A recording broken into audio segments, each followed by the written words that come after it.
Hello, my friend. How are you? Well, happy Sunday.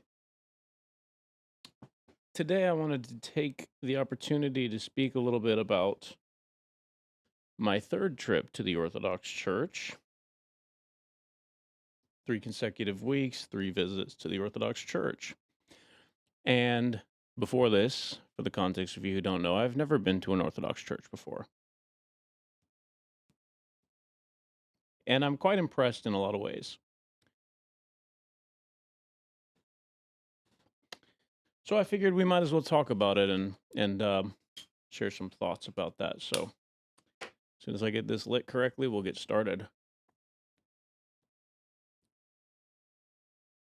And it looks like we're there. So, well, third impressions of the Orthodox Church. So, I will preface this by saying today, my blood pressure is actually a little low compared to what it usually is, which is making me feel a little bit lightheaded. And it was actually somewhat difficult to um, stand through the entire service. It was quite a physical exertion from me, which doesn't sound likely, but it is what it is. And I made it through, no problem in the end, but in the moment, I was feeling a bit dizzy and lightheaded.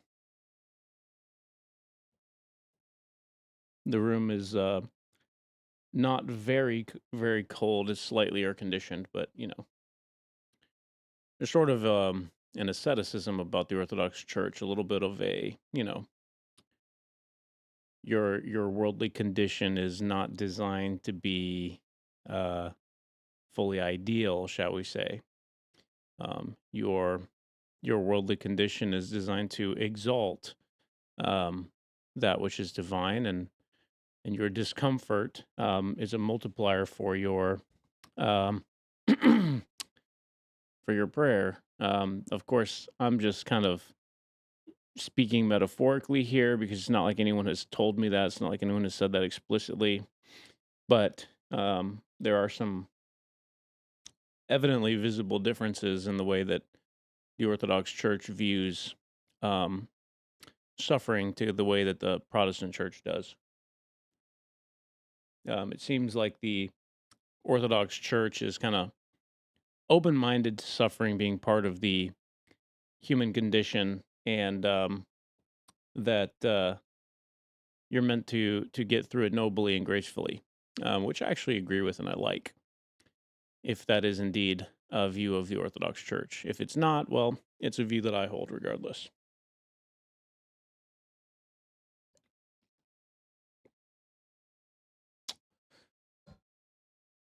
So today's divine liturgy was the same. It's almost always the same. There was a few details which changed just due to the time of the year that we're in and what step in the process you're in, but for the most part, it was the same. It's always the same for the most part. They were singing songs, and as somebody who used to be in choir, um, I will confess, and somebody who loves music and harmonies and melodies, I will confess that there's a part of me that wishes uh, the congregation knew the melody a little bit differently or better. I think a large portion of the group kind of sings whatever note they think is supposed to happen, and it doesn't always come out the way I would expect. But um, listen, that's very casual. That is a very casual assessment or judgment.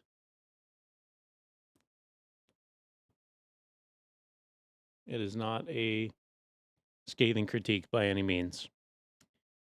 The main thing that I appreciate is the energy in the room is quite beautiful, and the people are very warm and loving, even though they're somewhat serene and calm, which is another one of the major differences that I notice between the Catholic and the Orthodox Church. But the serenity is something that I appreciate, and I spoke to a young gentleman in his 20s after service today, and he said the same thing, that the seriousness of the group um, was more appreciable to him. appreciable. Anyway, he appreciates it. And yes, we agreed on that. Now, today is probably just as good a time as any to um, address. I've been debating whether I should even address it or whether I should just continue to keep it to myself, but eventually it will have to happen, so I guess we're going to do it. Um, my primary stumbling block, and one of the major reasons why, 18 years ago, I departed from the Christian faith. My primary stumbling block, well, I have two. The two primary stumbling blocks, I guess we'll get into them. One is the Trinity, and another is the virgin birth. These things, to me, are what I would call uh, axiomatic violations, or perhaps scientific violations, at least at some level. They're one of the two. I think the Trinity is an axiomatic or philosophical violation, whereas the virgin birth is a scientific violation of the way that I understand the world to be. And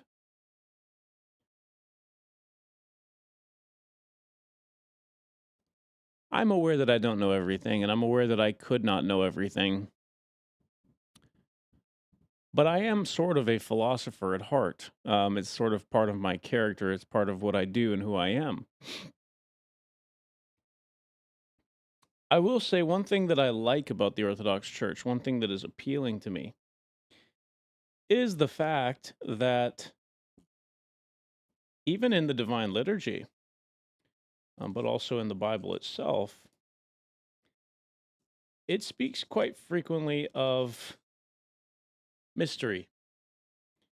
Mystery, mystery, mystery. And that to me is very honest. Um, I think that life is full of mysteries, and I think that from the Christian perspective, I think that um, the Trinity would be sort of the greatest mystery of all. The one that, to me, and the virgin birth, those would be the two that to me are unresolvable mysteries. Um, they defy logic, they defy your expectations, and they really just kind of stand alone as outside of human comprehension or understanding.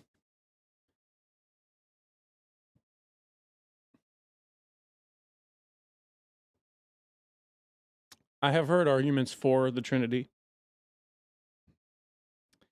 Um, I think that the arguments against the Trinity really don't need to be said because they're sort of self-explanatory. I think that this sort of secularizing atheistic world is very well aware of the arguments against the Trinity. So unless I feel so inspired, I don't intend to go into them.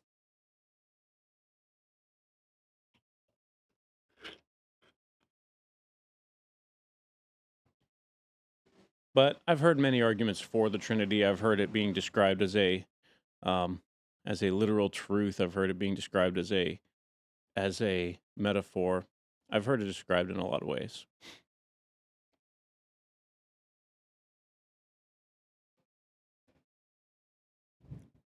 But why is this such a major stumbling block, especially at the Orthodox Church? Well, because they expect you to recite the Nicene Creed if you wish to become an official member and to become baptized.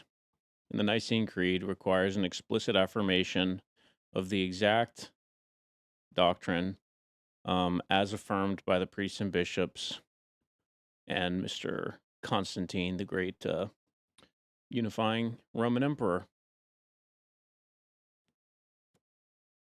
who said, one Rome, one God, one religion, one people, one everything, right?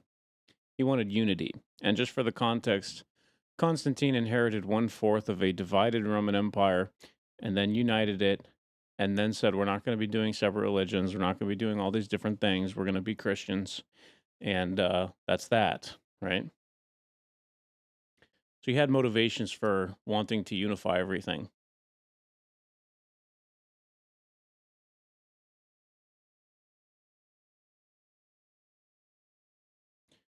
This also happens to be the time in the Bible when a lot of Greek influence begins to appear.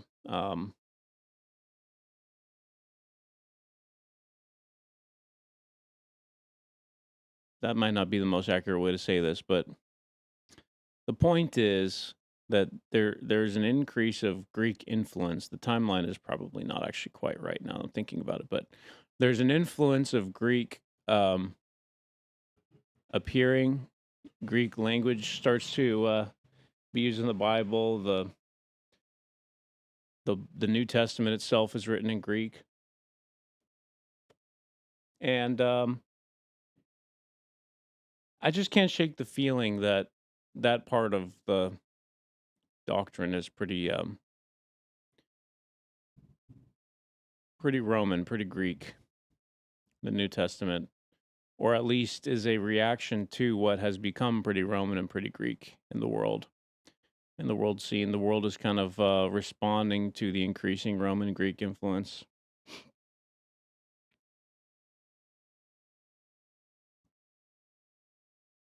Um, is it possible that a man was born of a virgin? I don't think so. I don't think so.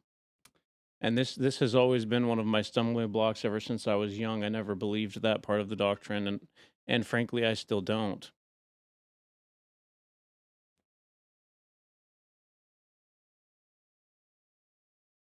And I used to, when I was young, I tried to understand the Trinity, and it never clicked with me. Not from a young age. It has never clicked with me, the Trinity. I could understand the Father. I couldn't understand the Son.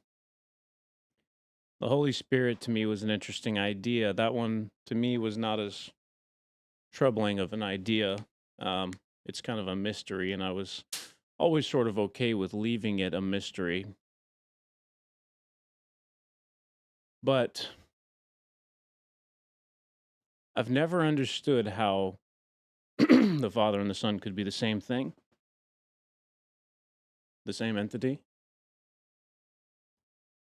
and I still don't. And I'm attending these churches for many reasons, or this church, I should say. I haven't attended multiple churches. I've attended one church for many reasons. As I've said before, the the outcomes that the church produces are better than the ones that secular world produces in a lot of ways. People have families, they have husbands and wives, they have children. They live peaceful, humble lives with community and love. They care for one another. They have support and safety nets in those communities. They have beauty. They have access to beauty. The churches are beautiful themselves. I think it goes without saying almost that their outcomes are better. Now, people will argue that modern science produces better outcomes, but I would just say that that's a non sequitur. It's a non-starter because the modern scientific world emerged from empirical, rational Christian spheres like Sir Francis Bacon and people like this. So that's a non-starter. I don't think that we would have modern science if we didn't have Christianity, and I never would have said that even 5 years ago, let alone 10 years ago. But the more I learn and the more I study, the more I'm seeing it.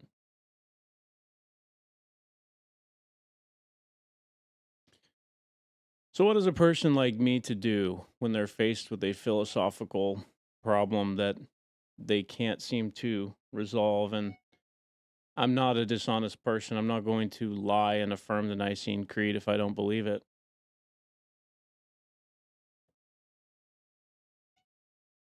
I think for now, the answer is just keep going to the church. I've contemplated attending a Jewish synagogue. I've contemplated many things, but I've always had this stumbling block with the Trinity. It's never made any sense to me. And one of the reasons it makes no sense to me is not even just the relationship between the Father and the Son itself, but also the effect that it has on time itself as an entity. Because if Jesus is the end of the story here on earth, if he's the Messiah who will return on a chariot with a flaming sword, and God is in the beginning, but they're the same entity, that means that the beginning is in the end, and the end, this is the more important part, is in the beginning too. And it just sort of, to me, renders everything in between as kind of meaningless. And I think that maybe this is why so many, um, specifically so many Protestants, but also even Orthodox and even Catholics, struggle to care very much in some way about the material. They're focused much more on the spiritual. They're focused much more on the mental and spiritual,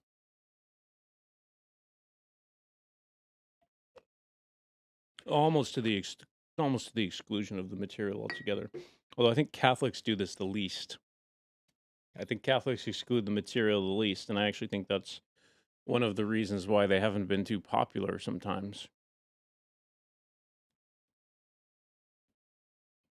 um, for various reasons.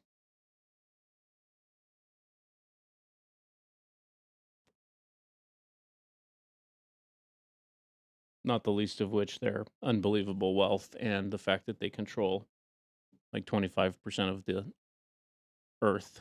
They own like 25% of the land on earth. It's kind of amazing. So, what am I to do? What am I to do? Because I don't believe that the periods between point A and point B, even at the material sense, don't matter. When people are suffering, I think that matters a lot.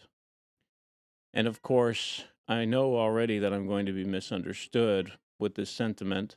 That people are going to tell me that Christians do care about the material events that happen, but um, that will be a misunderstanding of the message that I'm giving right now, which is that I think that the material has meaning implicit to it, even outside of the question of the spiritual, the divine, etc. I think that the material facts themselves are important in their own way. They justify themselves, just as the divine justifies itself, just as the personal justifies itself. All of these things have their own internal justification systems and call your attention if you try to ignore them. It's almost as if the material, the subjective, and the divine have this is going to be a strange way to say this, but a motivation system and a personality, and they will um, ask to be listened to if you try to ignore them. They will call to you and demand your attention if you try to ignore them. Well, anyway, I don't have a resolution to this problem because I see the outcomes. I like the outcomes. I like the community. I like the culture. I struggle with what I think are factual claims which they cannot be verified or validated or falsified. They cannot be tested. They are something that one chooses to believe. There's no logical proof. And this is something that I struggle with tremendously as a human being. Being asked to affirm something for which no concrete proof exists. Now,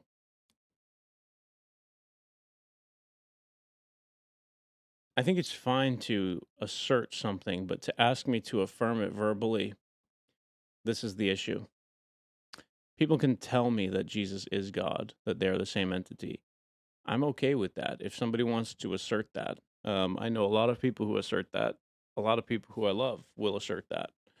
But to ask me to say it, or else I cannot participate, this is a difficult request, and this is where the struggle begins, because I see the outcomes are good. And someone would think you could say, well, just let go. But in some way, I'm not sure I can.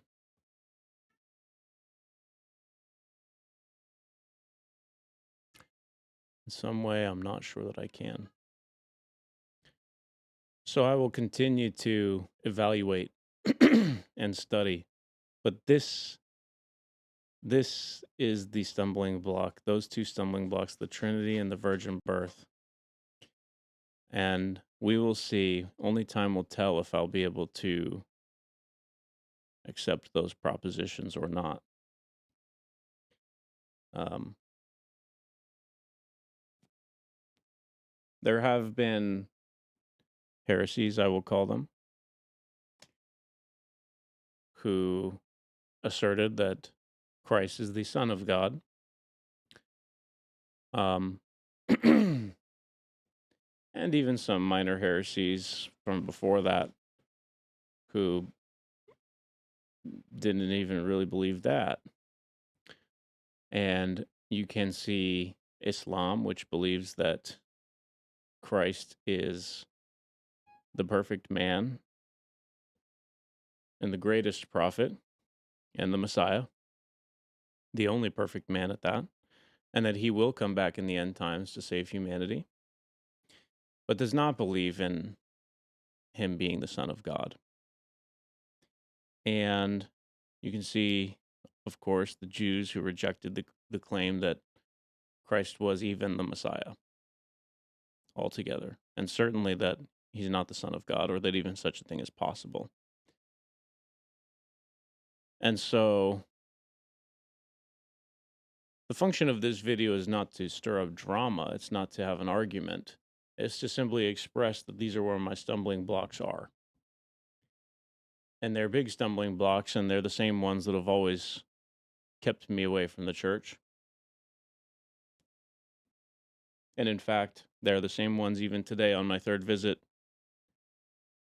which render me silent when the rest of the room is singing certain passages in the songs and reading the Nicene Creed and going to take communion, I'm sorry. And during those moments, I do feel distinct and separate from the room.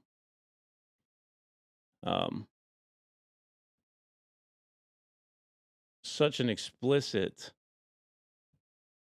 acceptance of the propositions has never exactly been required of me in a Protestant church before, so this is very new. Of course, they would tell you that those things were the case.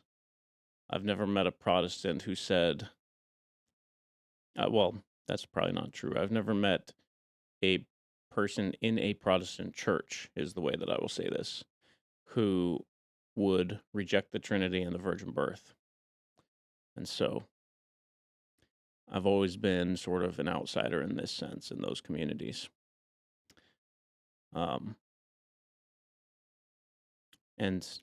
to this day continue to be. So I'm not exactly sure what to do about this. It's actually even more explicit at the Orthodox Church than I was expecting. So it's extremely explicit, and not just the virgin death. There's a third one that I forgot, which is that he rose from the dead as well, which I also don't believe is possible. And most of the divine liturgy actually is. affirmation of those three things. That is the super majority of it. Talk about the Virgin Mother Mary, Theotokos, a lot. They say Christ is risen, and the entire room says, indeed, he is risen, even in multiple languages. And they affirm the Trinity routinely. And they do these things over and over again. And today was the first day. There was a part of me at my last visit which was becoming aware of it, but today was the first day where, and I'm not sure if it's because I was tired and my blood pressure was low, and I'm not sure exactly what caused me to be so aware of it today, or maybe I'm just fatigued from everything that's been going on, but today it really stuck out to me in a way that felt distancing, and I was disappointed by that. So, at any rate, I'm planning to go back next week. It doesn't mean that I'm not going back, but these are the things on my mind, my friends. These are the things. So, with that, I wish you a happy Sunday. I will say that everyone was just as nice as last time. In fact, they were even nicer. I had a brief conversation with the father who asked me what I thought about the service, and I told him that um, I admired the culture of the Orthodox Church and the community, and how the people there wanted deep, meaningful connection to one of the primary meaning drivers in life, which is, proper theology, and that the Orthodox Church had, in a way that I really admired, managed to preserve its traditions across time, and that I thought that in terms of a alternative to modern culture, the Orthodox Church was a much better um, source of that than either the Protestant or the Catholic Church, and that is one of the reasons why I had chosen it. And I was not disappointed by the community that he and his team had built. So he is a man of few words. He doesn't go into long drawn out conversations in those moments. He said, "Wow, keep coming. We'll see you again next week," and that was about it. But he strikes me as a very good man. So um, at any rate, I will update you on the next visit, and hopefully I will have a better a better reading. Actually, my blood pressure was extremely healthy today. It's just a little bit lower than it has been, so it's tiring me out anyway. So either I'll just stay here and adjust to the new rate, or I'll go slightly back up and feel normal. We'll see. We'll see how it goes. But I've also been working really hard, so I'm fatigued. I'm basically working all the time, and yeah, my body's not quite what it used to be. So yeah. At any rate, thank you so much for tuning in. I will say before I move on, I know I've started to do the outro like 3 times. I will say my health is in a significantly better place, probably the best place it's been in a long time. All of my blood work is showing improvements steadily across the past 3 years. And specifically in the last week, my energy levels are higher than they have been. Not the whole week, not every day, but I would say on average and specifically during the day, they're actually higher. So I've been able to exert myself a little harder than I had been before. So it's a good sign of things to come in the direction that I'm moving. And so I'm very optimistic and positive about the trajectory. There are just moments like this where I have low energy. So finally, I will say at any rate, I will catch you on the next one. Thank you so much for watching. If you enjoyed this kind of video, please like and subscribe and even share with your friends. Of course, I will invite you to leave comments. Um, you can leave any thoughts you want. You can talk about the Trinity. You can give me your thoughts or your views. You can recommend that I watch something or whatever the case. I'm open to all of it. And if you don't want to do that and you simply want to continue following along, please feel free. The journey is free. I'm not charging anyone anything. So have a blessed day, and I will catch you on the next one. Thanks so much. This is Dan Everything. Bye bye.